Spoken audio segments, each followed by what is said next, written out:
Every 2000s, Mandela Effect that proves we switched timelines.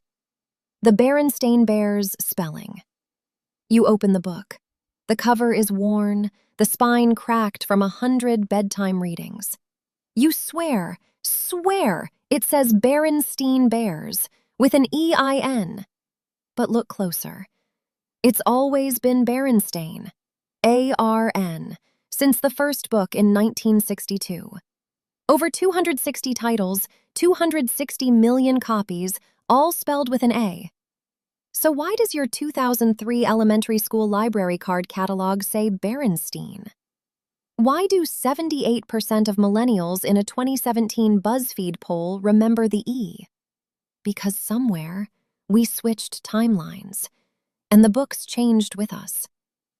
Pikachu's tail tip. You're 8 years old.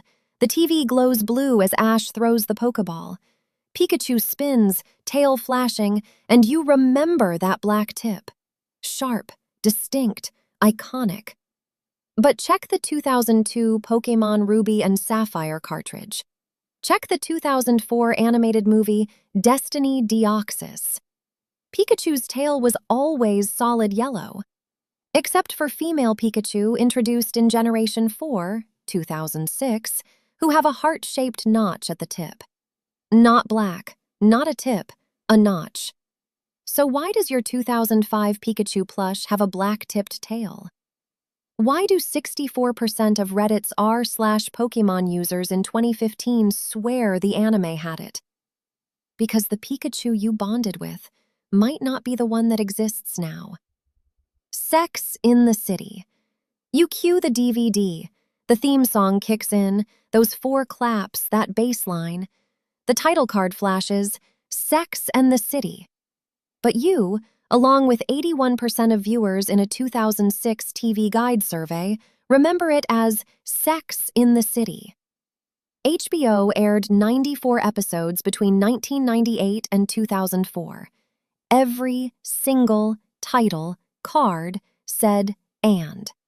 Even the 2008 movie, even the 2021 revival, and Just Like That. So where did in come from? Maybe from the 1997 book by Candace Bushnell, where the phrase appeared in lowercase prose. Or maybe we remember a version where the preposition matched the show's actual content. Ironic, right? Darth Vader's "No!" You're watching Return of the Jedi. 1983 theatrical release. Vader lifts his mask, Luke pleads, and then the scream. That raw, guttural "No!" that echoes in your childhood nightmares. Except it wasn't there. George Lucas added that scream in the 2004 DVD special edition. Frame-by-frame analysis confirms the 1983 audio track has Vader saying, "No, no," softly. But 92% of fans polled in 2012 by StarWars.com swear they heard the scream in the 80s. Why? Because the 2004 version replaced the original in every home release. Your 2005 DVD box set, the 2006 TV broadcast, all had the new scream. So the memory you carry is from a timeline where the edit always existed, and the original is gone. Jynx's face color change. You boot up Pokemon Gold, 2000. The screen flickers, Jynx appears, and you remember her face, black skin, pink lips. Controversial, uncomfortable, but real. Nintendo changed Jynx's color to purple in January 2002, after pressure from cultural commentators citing racist caricature imagery. Every cartridge printed after that date, over 12 million copies of Ruby, Sapphire, Fire Red, had purple Jynx. But your 2001 Game Boy Color cartridge, the one with black-faced Jynx, it shouldn't exist in this timeline. Because in 2024, every official Pokemon database lists Jynx as always having been purple. Even the 2000 anime episodes were digitally recolored in 2003.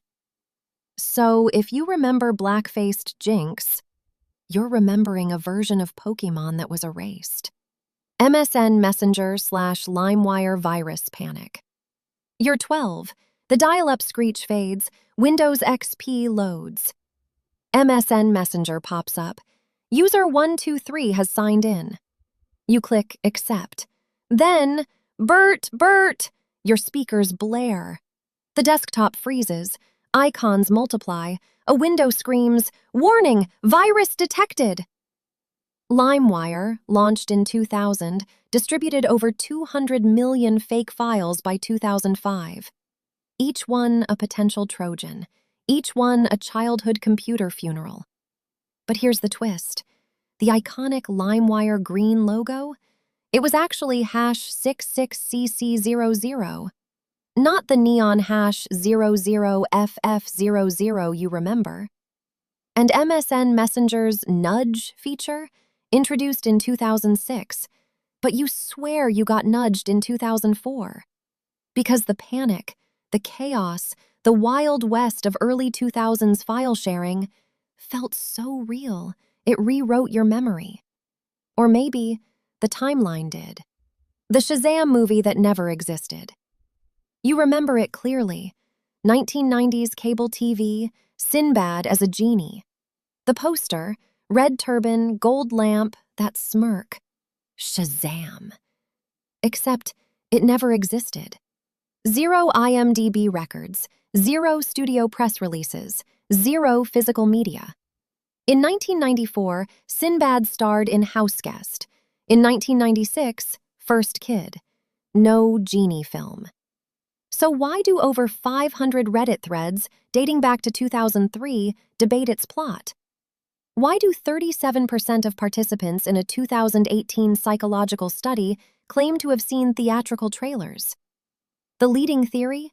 Confusion with the 1996 film Kazam, starring Shaquille O'Neal as a genie. Same premise, different name, different actor. But the collective memory is so strong, so detailed, down to the fake tagline, "Wish you were here," that it suggests something else. Maybe in another timeline, Shazaam was real. And we're the ones who lost it. Facebook's original name, the Facebook. You log in. February 4th, 2004, Harvard campus only. The URL, thefacebook.com, with the. Mark Zuckerberg's original 2004 press release, archived by Wayback Machine, uses the Facebook 14 times. The 2005 investor pitch deck? Still the Facebook. But in August 2005, the company dropped the quietly.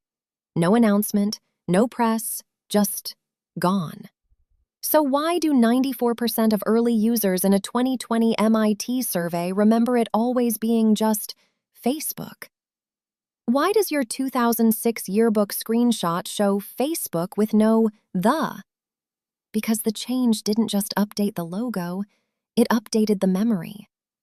If you remember the Facebook, you might be one of the few who remembers the original timeline, before the switch.